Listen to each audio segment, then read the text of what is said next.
We are starting with mandible. So mandible में हमारे पास ये आती है बॉडी, ये होता है हमारे पास रैमस, ये होता है हमारे पास एंगल। ठीक है, तो हमारे पास दो बॉडी होते हैं, दो रैमस होते हैं। Both the body are connected by symphysis menti. ये सिम्फाइसिस मेंटी होती है। तो इंट्रा यूट्राइन लाइफ में हमारे पास दो बॉडीज़ होती हैं, बट वो बाद में कंबाइन हो जाती है सिम्फाइसिस मेंटी पे। ठीक है, बॉडी में हमारे पास बेस होगी जो इंफीरियर सरफेस होती है, और सुपीरियर सरफेस होगी जो कि हमारे पास एल्वुलर आर्च होते हैं, जिसमें हमारे पास एल्वुलर प्रोसेस होंगे। ठीक है, फिर उसके बाद हमारे पास इसका एक्सटर्नल सरफेस होगी बेस में, और ये इंटरनल सरफेस होगी। अच्छा, बेस में हम देखेंगे यहाँ पे हमारे पास सिम्फाइसिस मेंटी आ जाएगी। ये हमारे पास ट्रायंगुलर प्रोट्रूबरेंस होगी। इस ट्रायंगुलर प्रोट्रूबरेंस को हम बोलेंगे मेंटल प्रोट्रूबरेंस। ठीक है, इस मेंटल प्रोट्रूबरेंस के हमारे पास साइड्स पर हमारे पास मेंटल ट्यूबरकल होगी, मेंटल ट्यूबरकल होगी, और यहाँ पर हमारे पास होगा मेंटल फोरामेन। और इधर से हमारे पास लाइन जाएगी जिसको हम बोलेंगे एंटीरियर रेमाई की तरफ जाएगी, हम बोलेंगे oblique line of external surface of base. ठीक है, तो ये ऑब्लिक लाइन हो गई, मेंटल प्रोट्रूबरेंस हो गया, mental tubercle and mental foramen. ठीक है, उसके बाद हम पढ़ेंगे रैमस। अच्छा, रैमस में इसका हम एंटीरियर सरफेस पढ़ते हैं, इंटरनल सरफेस। तो इंटरनल सरफेस में हमारे पास यहाँ पर होते हैं डाइगैस्ट्रिक नॉच, डाइगैस्ट्रिक फोसा हमने पढ़े थे, यहाँ पे हो गए डाइगैस्ट्रिक, यहाँ पे फोसा है। अच्छा, यहाँ पर डाइगैस्ट्रिक फोसा है हमारे पास।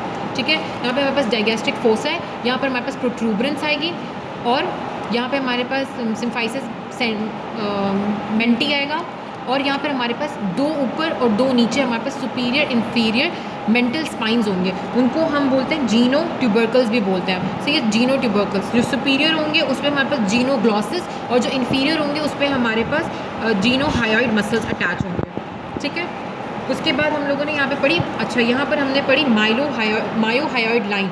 ये हमारे पास जो ट्यूबरकल्स है, यहाँ से हमारे पास मायो हायोइड लाइन जाएगी, ये हमारे पास होगा मैंडिबुलर फोरामेन। सही है, ये मैंडिबुलर फोरामेन, और ये हमारे पास होगा मायो हायोइड ग्रूव। मैंडिबुलर फोरामेन के नीचे मायो हायोइड ग्रूव, मायो हायोइड लाइन।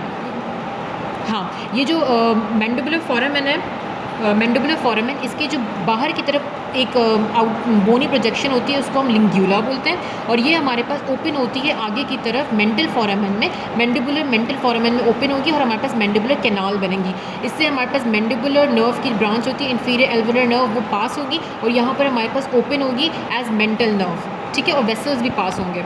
अच्छा, उसके बाद हम लोगों का ये कंप्लीट हो गया। फोसा कौन सा? ग्लैंड्स वाला, सबलिंगुअल फोसा, मैंडिबुलर फोसा।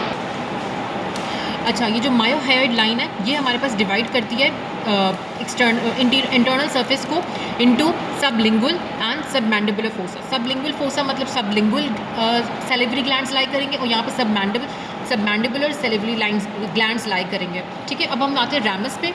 तो ये हमारे पास एंगल है, एंगल के हमारे पास एंटीरियरली जो होगा वो होगा हमारे पास जो एक्सटर्नल है, लाइक मैसेटर ट्यूबरोसिटी होगी, और इसके हमारे पास इंटरनल हमारे पास टेरिगोइड ट्यूबरोसिटी होगी। ठीक है, अच्छा, इसमें हमारे पास ये एंटीरियर वाला होता है कोरोनाइड प्रोसेस, और जो पोस्टीरियर होता है वो कॉन्डाइलर प्रोसेस। ठीक है, जो कोरोनाइड प्रोसेस है वो हमारे पास फ्लैट्स हैं, जो कॉन्डाइलर प्रोसेस है उस पर हमारे पास कंस्ट्रिक्टेड एरिया कहलाएगा नेक पे हमारे पास एंटीरियरली इधर हमारे पास एक गोल सा हमारे पास होता है pterygoid fovea.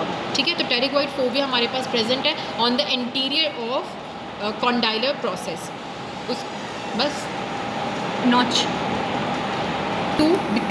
Between the two processes हमारे पास मैंडिबुलर नॉच होगी। ठीक है, तो रैमस हमारे पास पूरा कंप्लीट हो गया। यहाँ पे हमारे पास digastric notch, mandibular notch, that's it. Ramus की सरफेस बॉर्डर, रैमस के नहीं है।